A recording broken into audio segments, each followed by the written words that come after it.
ये गलत दबावों को झेलते-झेलते धनखड़ जी को लगा कि अब तो मेरी नैतिकता और मेरा ज़मीर और जो आत्मा है सब मर जाएगा।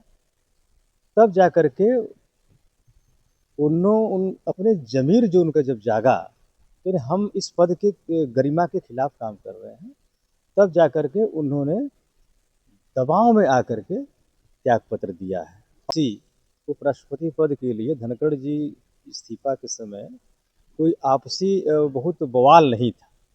वो खुद उनके घर के अंदर का वो एक बहुत गहरा साजिश और विवाद था, जिसके कारण धनखड़ जी इस्तीफ़ा दिए और कभी फ्रंट पर आकर के उन्होंने बयान जारी नहीं किया। आप देख रहे हैं काशी उजाला न्यूज। उपराष्ट्रपति का चुनाव धीरे धीरे नजदीक आ रहा है। वैसे वैसे हमारे इंडिया गठबंधन के जो सुदर्शन रेड्डी जी हैं, लखनऊ पहुंचे हैं और लखनऊ में उनका भव्य स्वागत समाजवादी पार्टी के मुखिया माननीय अखिलेश यादव जी किए हैं। सांसद भी पहुंच गए थे और कांग्रेस पार्टी के प्रदेश अध्यक्ष अजय राय जी पहुंचे हैं। हमारे साथ समाजवादी पार्टी के प्रदेश सचिव माननीय सुभाष राजभर जी है। आइए जानते हैं। बहुत बहुत स्वागत है सर। आपका भी दिनेश जी बहुत-बहुत स्वागत है। आप और आपके चैनल के जितने दर्शक भाई हैं, उन सभी का स्वागत है। जब से धनखड़ जी इस्तीफा दिए हैं सर, तब से एनडीए और इंडिया के बीच में और यही नहीं रुकने वाले हैं। इंडिया तो पूरी ताकत लगाई हुई है कि उपराष्ट्रपति का चुनाव हमारे पाले में आएगा, क्योंकि हमारी सरकार है। और वहीं इंडिया गठबंधन भी अपना दांव खेली है सुदर्शन रेड्डी को लेकर के। और आपको क्या लगता है कि जो इंडिया गठबंधन है मजबूती से लड़ करके अपने पाले में कर लेगी? तो देखिए, पहले मैं पहले प्रश्न का आपका जवाब देना चाहूँगा कि जो आपने कहा कि माननीय धनखड़ जी ने उपराष्ट्रपति के पद से इस्तीफ़ा दिया, अपने निजी स्वास्थ्य का हवाला देते हुए, और जब ये त्यागपत्र उन्होंने दिया, इसके नाते एनडीए और इंडिया गठबंधन के बीच में घमासान है, ऐसी बात नहीं है। घमासान खुद भाजपा मचा हुआ है। अच्छा। हाँ, और उसी घमासान का कमाल है कि धनखड़ जी स्वास्थ्य वगैरह बिल्कुल ठीक है, तो वो तमाम दर्शन वगैरह भी कर रहे हैं। उसके पीछे बहुत साजिश है, क्योंकि धनखड़ जी भी पीड़ित समाज से आते हैं और धनखड़ जी चूँकि जो भारतीय जनता पार्टी केंद्र की सरकार है, इसके मुखिया माननीय प्रधानमंत्री नरेंद्र सिंह मोदी जी चाहते हैं वन मैन पावर। वो अकेले जो निर्णय ले ले वो सर्वमान्य। और शुरू-शुरू में धनखड़ जी उनके चूँकि जो उपराष्ट्रपति का पद होता है, वह एक संवैधानिक पद होता है। वह पक्ष-विपक्ष से कोसों दूर होता है। संवैधानिक दायरे में उनको निर्णय लेना पड़ता है, लेकिन शुरू के समय में आपने देखा होगा कि धनखड़ जी भारतीय संविधान और जो संसदीय परंपराएँ थी, जो प्रोविज़न्स थे, जो विधायिका की नियमावलियाँ थी, उनको अनदेखी करते हुए बड़े पैमाने पर विपक्ष के सांसदों और राज्यसभा के सदस्यों को वो बर्खास्त कर देते थे और प्रोहिबिटेड कर देते थे हाउस के अंदर आने से। लेकिन कालांतर में उनका देखिए, हर आदमी के अंदर एक मोरालिटी होती है, नैतिकता होता है, और कोई भी व्यक्ति गलत दबाव की एक लिमिट होती है सहने की। जब ये गलत दबावों को झेलते-झेलते धनखड़ जी को लगा कि अब तो मेरी नैतिकता और मेरा ज़मीर और जो आत्मा है सब मर जाएगा। तब जा कर के उन अपने ज़मीर जो उनका जब जागा, फिर हम इस पद के गरिमा के खिलाफ काम कर रहे हैं, तब जा कर के उन्होंने दबाव में आकर के त्यागपत्र दिया है। और ये भारतीय जनता पार्टी की सरकार, चाहे महामहिम राष्ट्रपति हों, चाहे महामहिम उपराष्ट्रपति हों, आपके महामहिम लोकसभा के स्पीकर हों,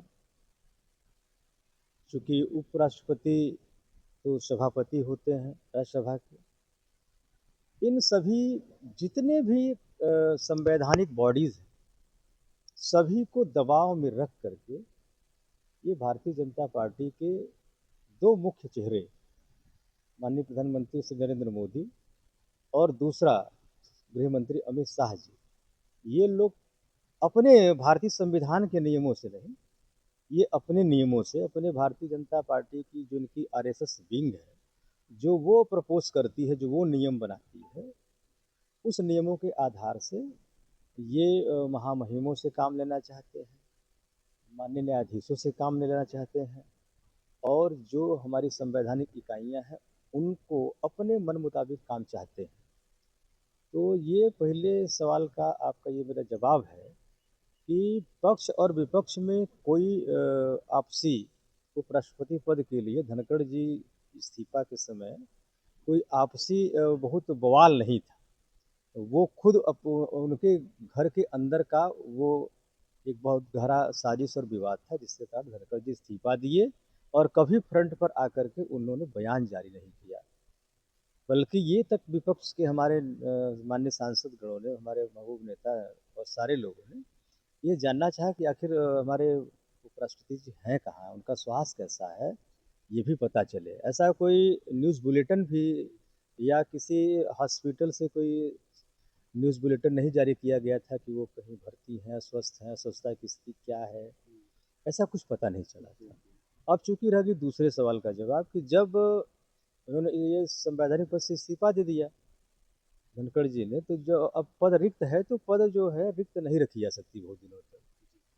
तो अब इलेक्शन हो रहा है, तो इलेक्शन है, हम मुख्य विपक्षी दल हैं,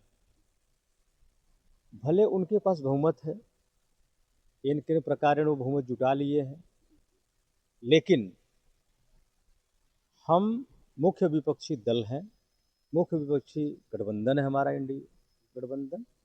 तो हम भी वो साउथ से कैंडिडेट लाए हैं, तो हम भी साउथ इंडिया से उनसे बेहतर कैंडिडेट लाए हैं, और हम लोग, हमारा जो गठबंधन है, गठबंधन की जो हमारे नंबर्स हैं, उसके साथ साथ हम लोग इस भरोसे से अपना कैंडिडेट दे रहे हैं कि लोगों का ज़मीर जागेगा, और भी हो सकता है कि उनके बीजेपी के जो ऑनरेबल मेंबर ऑफ पार्लियामेंट हैं उनका भी ज़मीर जागे। जैसे अभी उत्तर प्रदेश में आपने देखा होगा, एमएलसी के चुनाव में हमारे सपा के कई विधायकों का ज़मीर जाग गया अचानक से, और जा करके क्रॉस वोटिंग किए। तो हम लोग भी ये विश्वास लगाए हुए हैं कि सत्ता पक्ष के प्रत्याशी की तुलना में हमारे जो प्रत्याशी गठबंधन दल के हैं उनसे ज़्यादा उम्दा और योग्य हैं, और उस क्राइटेरिया को फुलफिल करते हैं, उपराष्ट्रपति के पद के गरिमा के अनुकूल उनका पर्सनालिटी है, इसलिए हम लोग को भरोसा है कि हम चुनाव जरूर जीतेंगे। और जिस तरह से डॉक्टर सुदर्शन रेड्डी जी पहुंचे हैं लखनऊ में, उनका भी बहुत स्वागत हुआ है और कांग्रेस पार्टी के प्रदेश अध्यक्ष जी भी वहां पे मौजूद रहे। क्या कहना चाहेंगे जिस तरह से सुदर्शन रेड्डी जी लखनऊ में आकर के सारे लोगों से, सारे सांसदों से इकट्ठा मिल रहे हैं, क्या लगता है आपको? ये देखिए, जब वो कैंडिडेट हो गए हैं तो यह एक व्यावहारिक और नैतिक जिम्मेदारी बनती है कि जब भी कोई चुनाव लड़ता है, चुनाव में आता है, तो अपने जितने भी उनको वोट देने वाले लोग हैं, जैसे छोटा चुनाव हो बड़ा चुनाव हो, लोग प्रचार में जाते हैं ना। तो चूंकि हमारा समाजवादी पार्टी के हमारे मुखिया माननीय राष्ट्रीय अध्यक्ष जी का समर्थन है, हम गठबंधन दल के हिस्सा हैं, कांग्रेस के साथ हैं, आरजेडी के साथ हैं, तो इस नाते वो जब हमारे घर कोई आएगा तो हम उसका स्वागत करेंगे, और स्वागत ही नहीं करेंगे, हम हमारी समाजवादी पार्टी के माननीय राष्ट्रीय अध्यक्ष की जितनी क्षमता है, अपने क्षमता से ऊपर जाके उनको वोट भी दिलाएंगे और जिताने के लिए पूरी कोशिश की जाएगी। और देखा जा रहा है कि लखनऊ से निकले हैं तो सीधे दिल्ली जाकर के अरविंद केजरीवाल जी से भी मुलाकात किए हैं, यही सुदर्शन रेड्डी जी। हाँ, मैंने बताया ना कि वो चूंकि कैंडिडेट हैं, तो जितने हमारे गठबंधन दल के, जहाँ पर उनको ये लगेगा कि यहाँ मेरा वोट हमको मिल सकता है, इनका सहयोग लेने से वोट हिट हो सकता है, तो वहाँ वहाँ वो संपर्क कर रहे हैं। ये एक राजनीतिक चुनाव का जनसंपर्क और औपचारिक मुलाकात है। क्या लगता है कि उपराष्ट्रपति का चुनाव आपके पाले में आ सकता है? क्यों नहीं आ सकता है? जब दोनों कैंडिडेट साउथ इंडिया से ही है, और दोनों कैंडिडेट इसीलिए हम लोगों ने साउथ इंडिया से जो एनडीए अलायंस है उनकी तुलना में हमारे जो कैंडिडेट है बहुत ही योग्य कैंडिडेट है। अगर उनका पूरा बियोग्राफी आप पढ़ेंगे तो जो, चूँकि फिर भारतीय जनता पार्टी वही उपराष्ट्रपति बनाना चाहती है जो रबर स्टैंप के रूप में काम करे। क्योंकि बीजेपी कतई नहीं चाहती कि राष्ट्रपति और उपराष्ट्रपति, जो कि एक बड़ा देश का सबसे बड़ा संवैधानिक पद है, महामहिम राष्ट्रपति देश के प्रथम नागरिक होते हैं और उपराष्ट्रपति दूसरे नागरिक होते हैं, तो ऐसे पदों पर भारतीय जनता पार्टी लगातार उस प्रयास यही रहता है कि माननीय नरेंद्र मोदी जी का पहला और अंतिम निर्णय ही हो, उसमें जो चाहे वो राष्ट्रपति काहे न हो प्रथम नागरिक हो, जिन्हें कि 302 में किसी को अगर सजा हो गई हो तो सजा माफ़ी का भी उनको अधिकार प्राप्त है। तो ऐसे व्यक्ति को भी वो कंट्रोल में रखना चाहते हैं, इसलिए जो उनके कैंडिडेट वो लाए हैं, वो कैंडिडेट ऐसा लाए हैं जो कि जो वहाँ से उनको नोट्स लिख के दिए जाएँ, उसी पर वो काम करें, या जो नोट बना के दे दें कि इतना सदस्यों को आप बर्खास्त कर दो, इतने लोगों को बोलने से मना कर दो, वो रबर स्टैम्प के रूप में उपराष्ट्रपति बनाना चाहते हैं। लेकिन हम लोग, जो हमारा विपक्षी दल गठबंधन है, हम लोग रबर स्टैम्प का उपराष्ट्रपति नहीं बनाना चाहते हैं। हम लोग संवैधानिक पद के अनुकूल उपराष्ट्रपति पद बनाना चाहते हैं, पद पर प्रत्याशी देना कर दिए हुए हैं, जिससे कि वो उस पद की गरिमा और उसकी नैतिकता, संवैधानिक जिम्मेवारियों को निभाते हुए देश की सेवा करें। उत्तर प्रदेश के कैबिनेट मंत्री माननीय ओम प्रकाश राजभर लगातार अखिलेश यादव जी के जो पीडीए के जो नेता हैं लगातार हमला कर रहे हैं। आपने देखा होगा कि गायत्री प्रजापति और रमाकांत यादव जी के ऊपर और आजम खां के ऊपर लगातार हमला बोले हैं। इस पर क्या कहना चाहेंगे सर? पहले तो जिस व्यक्ति का आप नाम लिए हैं, मैं इन पर, इनका नाम अपने ज़बान से नहीं लेना चाहता हूँ, क्योंकि नाम लेने का मतलब कि ज़बान गंदी है थोड़ी सी। जैसे अब आपके मुंह में कोई वो तीखी चीज़ डाल दिया जाए, आपने वो डाल दिया। श्री ओम प्रकाश राजभर को आप ही लोग जो है, चूँकि वो मीडिया का भी एक है अपने टीआरपी बढ़ाने का, तो ऐसे उलूल जुलूल बयानबाजी करने वाले लोगों के संपर्क में लोग रहते हैं। अच्छे लोगों से लोग संपर्क में, जैसे कोई राष्ट्रपति अवार्डेड हो तो उसका किसी प्रिंट मीडिया वाला किसी अंतिम पन्ने में छाप देगा, लेकिन वही कोई डाकू बदमाश हो तो उसको पहले पेज पर छापेगा। तो उसी तरीके से आप लोग करते हैं। ओम प्रकाश राजभर आज के समय में, आज के परिस्थिति में कहीं से भी उनके बयानों को गंभीरता से लेने की जरूरत नहीं है, क्योंकि ये पूरी तरीके से भारतीय जनता पार्टी उत्तर प्रदेश इकाई और माननीय योगी जी के द्वारा इनको निरंतर लगाया गया है, निर्देशित किया जाता रहता है कि समाजवादी पार्टी को ट्रोल करो, हमारे राष्ट्रीय अध्यक्ष जी को ट्रोल करो, तो वो ट्रोल करते रहते। जैसे उन्होंने ये कहा है जो बात कि गलती करते हैं माननीय अखिलेश जी और दंड भुगतता है पीडीए का नेता। अब आप बताइए कि अगर, पहली बात तो जिनको पनिश किया जा रहा है ये नैसर्गिक न्याय के सिद्धांत के खिलाफ है। नेचुरल जस्टिस, हमारी भारतीय संविधान कहती है कि नेचुरल जस्टिस होना चाहिए। भाई सामने जिसको आप सजा दे रहे हैं, जिसको आप किसी जुल्म में फंसा रहे हैं या उसके ऊपर कोई मुकदमा कर रहे हैं, तो उसके पहले उसको भी सुना जाए, ये नैसर्गिक न्याय का सिद्धांत है। लेकिन जब से भारतीय जनता पार्टी आई है इस सरकार में, ये कहाँ सुन रही है। ये नैसर्गिक न्याय के जस्टिस, नेचुरल जस्टिस जो है, उसको पूरी तरह नकारते हुए ये भारतीय संविधान को मानते ही नहीं है, मानने ही नहीं रहे हैं। ये वो मनु महाराज के मनुवाद, जो उनका जो मनुस्मृति है, तो उसके विधान से ये देश को चला रहे हैं, प्रदेश को चला रहे हैं। तो जो अब इनका मर्जी है, जब चाहे जिसको बंद कर दे। तो ये जो प्रभावशाली पार्टी, हमारे पीडीए के जो प्रभावशाली नेतागण हैं, जानबूझकर उनको अंदर रखा जा रहा है। ये बाहर निकलेंगे और क्षेत्र में घूमेंगे तो जो ये लगातार ये इनका प्रभाव घट रहा है सत्ता का, वह और बुरी स्थिति होगी और गिरेगा इनका ग्राफ। इसलिए वो बौखलाए हुए हैं क्या? बौखलाए हुए हैं और बिना अपराध के भी ऐसे लोगों को, जैसे आजम खान के बेटे साहब के ऊपर, मतलब एक बहुत छोटी सी बात, डेट ऑफ बर्थ, भाई डेट ऑफ बर्थ पहले के समय में लिखना न लिखना एक प्रचलन था, या हमारे जो नर्सरी स्कूल प्राइमरी स्कूल के अध्यापक होते थे जो डेट ऑफ बर्थ लिख दिए वही डेट ऑफ बर्थ बन जाता था, कि शीशे में के महल में रहने वाला दूसरे के शीशे के महल पर ढेला नहीं फेंकता है। आप पहले दूसरे पर कुछ बोलने से पहले, दूसरे को आईना दिखाने से पहले आप खुद एक बार अपना चेहरा भी आईने में देख लीजिए। अखिलेश यादव जी 30 सितंबर को बिहार जा रहे हैं, वहाँ पे वोट अधिकार रैली का जो शुरुआत हुआ है, राहुल गांधी जी ने जो किया है उस पे क्या कहना चाहेंगे सर? वो तो देखिए, एक व्यापक भारतीय जनता पार्टी जो संवैधानिक संस्थाओं जैसे इलेक्शन कमीशन जैसी संस्था को हाईजैक कर लिया है और बड़े पैमाने पर वोट चोरी करके ये सरकार बना रहे हैं, तो ये जन जागरण का अभियान तो चलेगा। और मैं बता दूं, तब बहुत रूस की क्रांति, जर्मनी की क्रांति, जब तानाशाह जब बढ़ते हैं तो क्रांतियां होती हैं। और आप देखेंगे बहुत जल्द इस भारत देश के अंदर भी भारत देश की आम जनता, आम आवाम क्रांति करेगी। और आप मतलब फिर ये सारे लोग उस क्रांति में, ये सब लोग बह जाएंगे, भाजपा के लोग कहीं दिखाई नहीं पड़ेंगे, क्योंकि जितने तानाशाह अब तक हुए हैं, कोई तानाशाह जब जनता क्रांति की है तो कोई बच नहीं पाया है। उसी तरीके से इन तानाशाहों की वही हाल होने वाला है।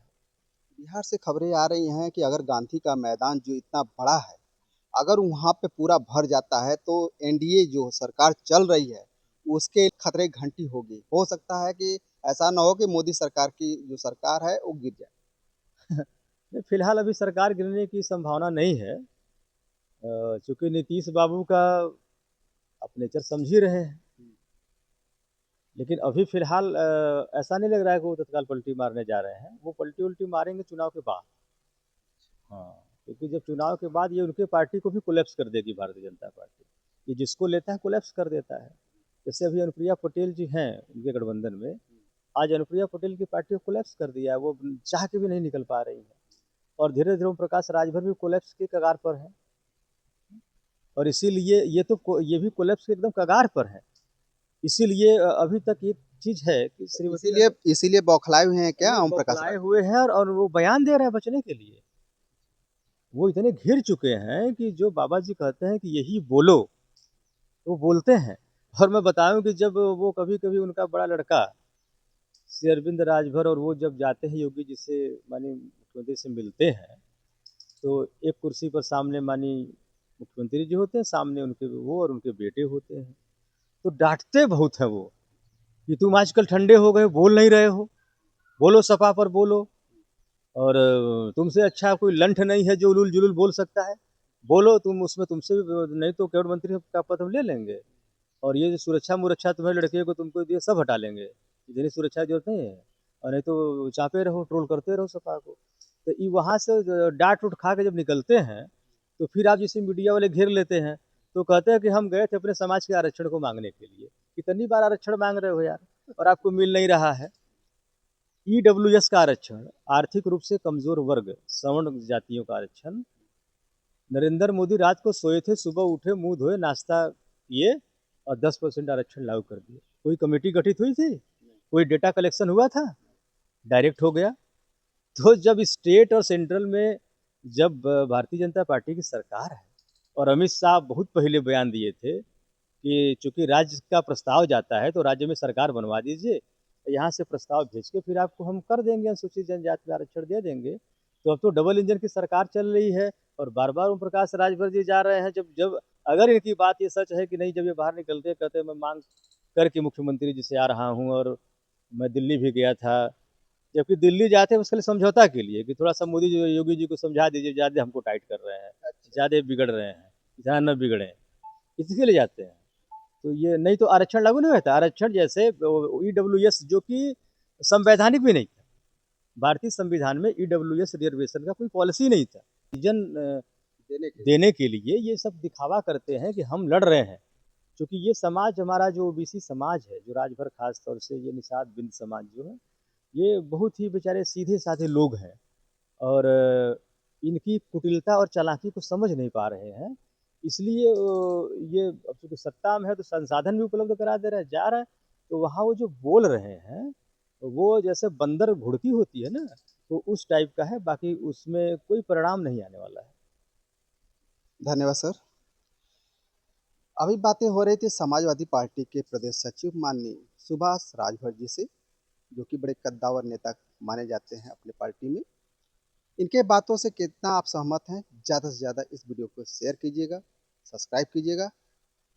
फिर मिलेंगे नए वीडियो के साथ, तब तक के लिए नमस्कार।